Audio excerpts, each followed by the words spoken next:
Life is short, my friends. Don't put off till tomorrow what you could enjoy today. Share with you an email I received from a frequent contributor, our man Joe here. Just sad. And he wrote, "Life is short," in the subject line.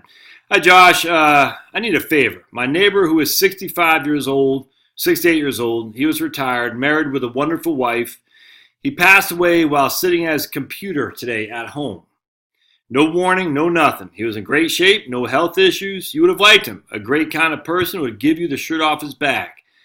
Please pass this along to your subscribers. You just never know when your time is up. You have told us before about things like this. As humans, we need to be reminded.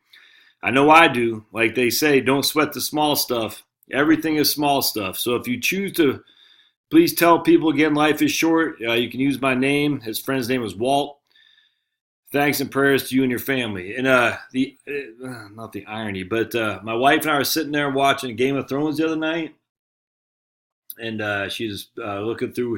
I got rid of my Facebook app because I find myself getting Facebook just calls my name as if the world needs to hear my political opinions, and it doesn't. So I got rid of my Facebook app, thank God, because Facebook for me just brings out. My wife's not like that, but anyway, she goes. And all of a sudden, I know her. She goes, "Oh my gosh, oh my!" And she was like, and she started crying. A lady that she knew for a brief period of time, but had just kept in touch with her from Boston, 51 years old, died of natural causes in her sleep. Husband, wife, husband, and a kid. 51. I mean, literally, what? There's no issue. This is. I mean, I remember this lady. I never met her, but I just remember. That she was such a nice lady to my wife when my wife first moved up to Boston. Before we were married, my wife was in graduate school and worked for a law firm, just doing some grunt work stuff. And this lady worked with her as well. And my wife was only there for 4 months, and then we moved to Phoenix. But she kept in touch with this lady, and more of this lady kept in touch with her. Saw us, having kids. Just a nice person. Always had a good thing to say about me, even though she never met me. And just in 51, just died. And natural causes. I don't know what that means. I don't know, but my man Joe here talked about his friend Walt died at his computer, sitting at his computer today at home. Our man Alberto has talked.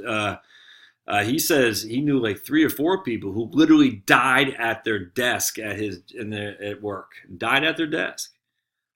The funny thing is that as obviously as you get older, more and more people dying. And, I'm going on 49 here, and I don't know that many people who have died, Frank. I mean, I know of them, but I don't know.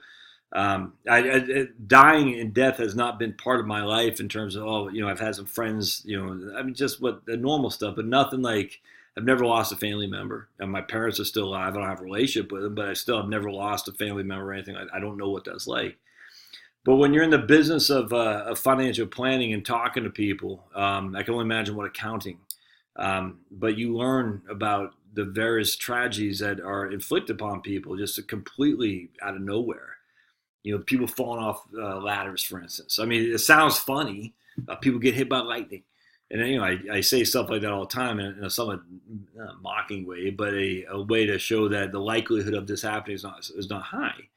But people have died, fallen off. I almost did for a fact. I was this close from this porcelain pot that my wife has out front when we lived in New Jersey. My head missed it by that much, man, as I fell off the ladder cleaning out the gutters.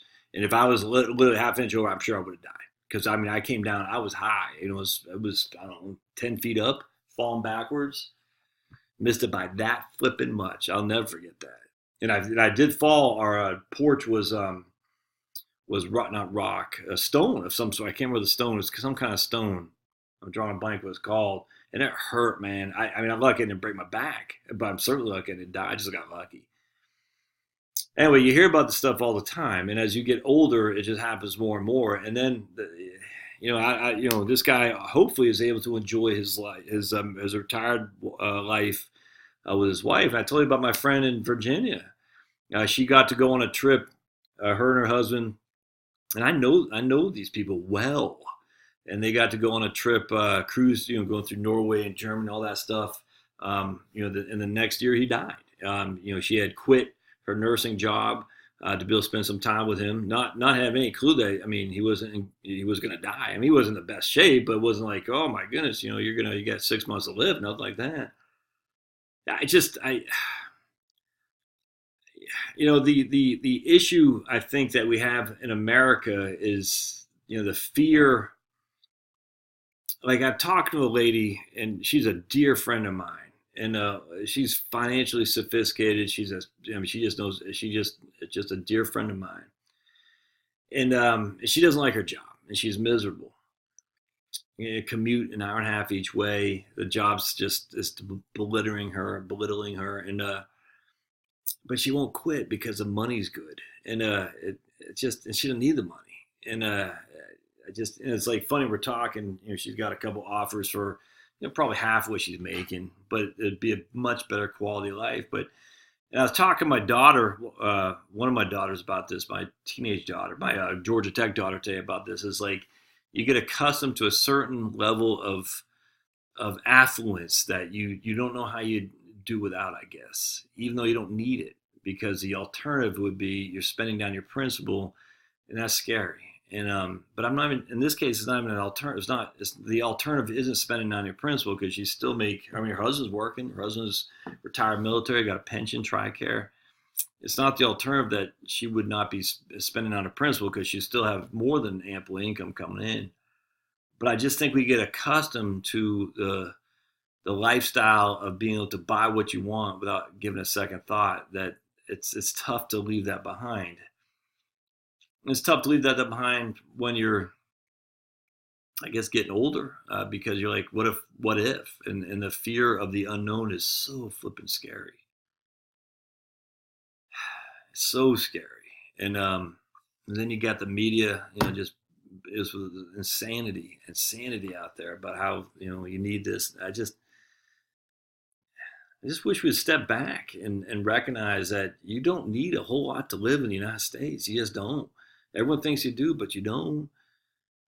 You can get. I keep talking all the time. We have 10,000 people retire a day, or turn 65 a day. Man, that's what it's going Medicare. So presumably they're already retired. The median household income, that's today. It's not the median Social Security dollar. The median household income today is $60,000. All right, that means there have a significant amount of people making less than $60,000. A significant amount of people who've retired with Social Security benefits, certainly less than $3,000 a month, because if your median household income is $60,000 today, and you've already retired a few years back, your Social Security benefit is not based on $60,000. It's based on probably $45,000. And yet we don't have this mass amount of impoverished people in the United States. We just don't. How do you square that circle? How do you sit there and say in America you need $1,000 million to live, and yet we have all these people living just fine? No one's starving. Now, are they able to buy season tickets to Jerry Jones Stadium? No. They watch it on TV, though. It's even better. Are they taking trips to Europe? Probably not. Well, who wants to do that anyway, especially if you worry about CO2? If you worry about CO2, the last thing you'd be doing is getting on a plane and flying to Europe. Stay in the good old US of A. Can they go to Mount Rushmore? Certainly can rent a car. It costs $150. Get a hotel up there, an Airbnb. If you're over 65, you get free pass. Tons of stuff you can do for minimal cost in the United States. It's not like you're without. You got a library. You go to MIT if you want to learn as much as you possibly can. Open source education, open course technology. It's just, food, if you grow your own vegetables. I already talked about going to Costco. I posted a couple pictures tonight. You got $50 worth of, I don't know how many pounds, well, like 15 pounds of good quality meat for $50. And I got a family of 6, man. Just, I think about my wife and that lady. It's just 51, just sitting there overnight. No clue. In fact, she had posted something on Facebook that day. The future, whatever, the thing from Panda, Kung Fu Panda. Let's see, the past is behind you. The future. Let me look this up. Hold on a second. Yeah, this is from Kung Fu Panda. That quote. That guy, notorious for his. I'm sure he didn't say it, but that's where I heard of it first. because I'm an intellectual. You're talking number one intellectual here. You are concerned about what was and what will be, says Kung Fu Panda. There is a saying, yesterday is history, tomorrow is a mystery, but today is a gift. That is why it's called the present. Actually, I'm not sure if that's Kung Fu Panda who said that, or the guy who led him. I forgot the guy's name, who was his sensei. You are too concerned about what was and what will be. There is a saying, yesterday is history, tomorrow is a mystery, but today is a gift. That's why it's called the present. What a freaking quote. I love that quote, man. That's freaking Kung Fu Panda. I tell you, believe it or not, some of these cartoons, you got some of the best taglines in there that I'm sure the kids don't understand, but you could. Enjoy today. It's a present, man. It's a gift. Enjoy it today, because you don't know what's happening tomorrow. You don't know, because tomorrow's a mystery. And then get off yourself about what you did in the past. I tell you, I was just thinking about this the other day. One day when I was in high school, me and this guy used to go out and get drunk. Good guy. It's funny because he was like a rich kid and I was certainly not. And for some reason, we just liked each other. Nice guy. I loved this guy. It's just such a good. We'd freaking go out and go to his house and skip class and shoot pool and get drunk. And one time we came back to school, and I'll never forget my chemistry teacher. I'll never forget. I was drunk as a I don't know what the hell I was doing. I was in 11th grade, maybe 10th, 11th, something like that. And I saw her in the parking lot. It's still school, and she's like, "You're supposed to be back in class." I just started going off on her, yelling, screaming, cussing. And I just, to this day, I just am embarrassed by it. I'm just embarrassed. Like, why would I do that to embarrass? I mean, I was drunk and I was an angry kid. But man, I still remember that. I literally don't remember much about that day because we were so flipping drunk. But I do remember that. And I just, I mean, I was 87 and now it's 2019. How many years? 32 years. It still, makes me cringe. I think about all the fights I got into, how I lose my temper. It just, makes me cringe. There's nothing I can do about it. Still, it's embarrassing. It's not even embarrassing because these people don't care. They're like, whatever, dude, it was yesterday. We don't care. But I care because I just is embarrassed. I'm embarrassed for how I acted. So what do you do about it? I mean, you can't go back in the past, but you just try not to act like that going forward. You try to say, well, today I'm not going to be that asshole. Today I'm just going to be, and hopefully be a nice guy, smile at somebody, ask them how their day's going, ask about who they are. Maybe they'll get a little bit of, they'll be able to share something about them that will make them feel better about themselves. And it's a good way to live your life, man. However you can to just make someone try to feel better about themselves. And ironically, the more you try to make people feel better about themselves, the better they like you. There used to be a group called Business Networking International, BNI, that I was a part of a long time ago. And they always said givers gain. I've shared this with you before. But when you give, you actually gain. All right, the giver gains. And literally, you take that to the bank. The giver is the one who gains the most. It's not the recipient, it's the giver. You have this mindset of, it's almost cliche, but scarcity versus abundance. And when you're in a scarcity mindset, you don't want to give because it's got this pie. And it's like socialism, why I hate socialism, because the pie is fixed. In capitalism, we know the pie is not fixed. The pie is growing. And so in capitalism, we say the pie will expand and expand. So me getting something does not rob you of your ability to get something. In socialism, the pie is fixed. So if I have this big of a pie, that means inherently you can't have that, which is the difference between abundance and scarcity. And what happens is when you go into a group like BNI, Givers Gain, if you truly believe in Givers Gain and the positive karma that comes with it, it's just, you don't think twice. You gain, you give. But you don't think like, I'm going to give because I'm going to gain. You don't think about it like that anymore. You think, no, I'm giving because it makes me feel good because I'm the one who gains by giving.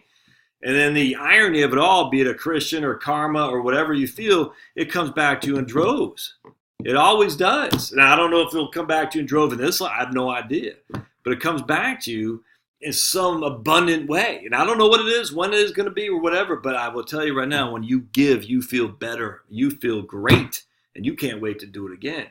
And when you talk to a lady, I was getting my eyes done, just talk to this lady. I can tell she's out bad. Look, I'm not a freaking expert at this, but I'm interested in people. Tell me about your story. You start developing a relationship towards a human being that would not otherwise have been there if you didn't just ask something. And it's a wonderful feeling. But actually, the stuff you learn about people is wonderful too, because you are learning, always learning, always learning. Not just about people, about this lady's from Oregon telling me about the difference between Medford and Bend and stuff. I said, oh, I'm interested in Oregon. Just have a nice chat about that. And I learned from that. I learned. It's such a good thing. But you do that by recognizing that you can't make up for the past, but you can say, well, maybe I'm going to be different today. Today I'll be. And that's why AA is so wonderful. Each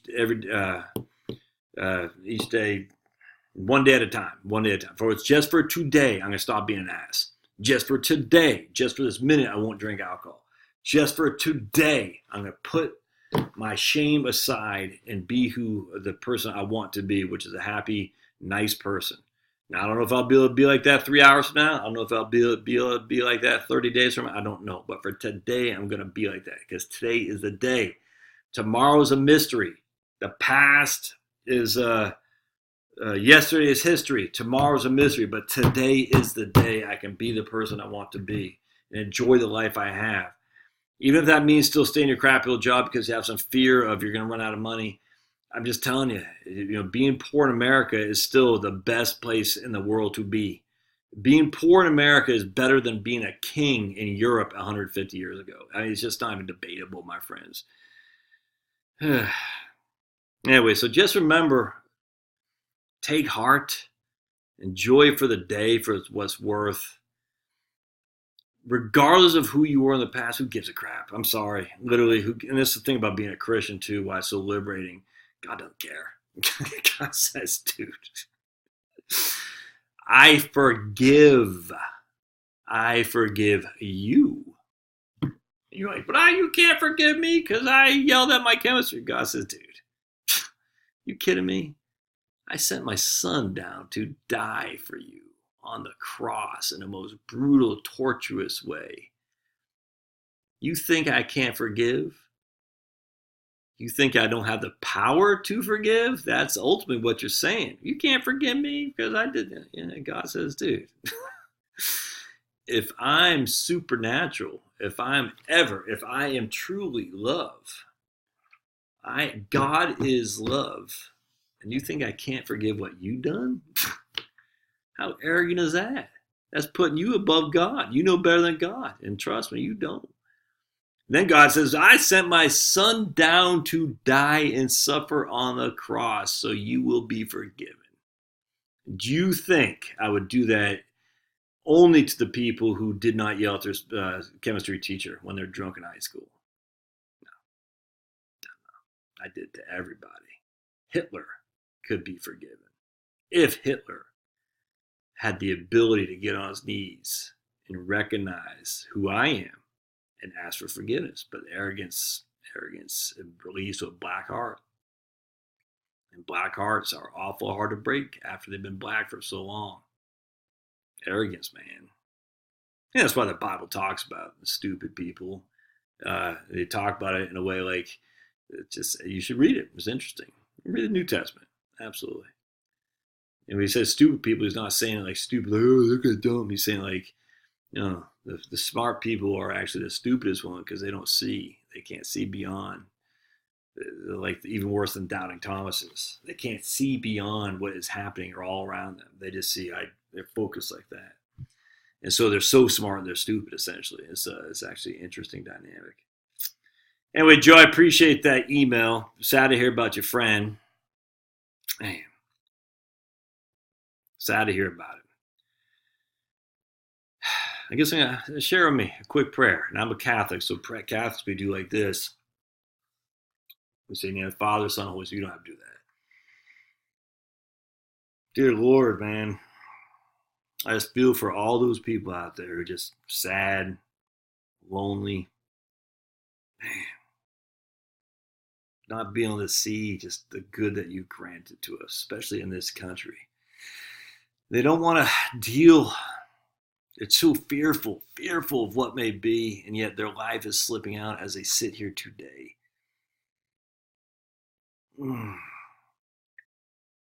Help them see. before that day comes where they're sitting on their computer and dying. Hopefully not posting some stupid thing on Facebook, the small potato stuff. Hopefully it's hugging their wives. Lord, just give us the strength to see and be grateful, be humbled for all you've done for us, because, man, you've done so much. I just pray for those people who are left from the sudden loss that they have. Yeah. The moms, the dads, the brothers and sisters, the sons, the daughters. I pray. We pray in Jesus' name. Amen. Hey. All right. Thanks, guys.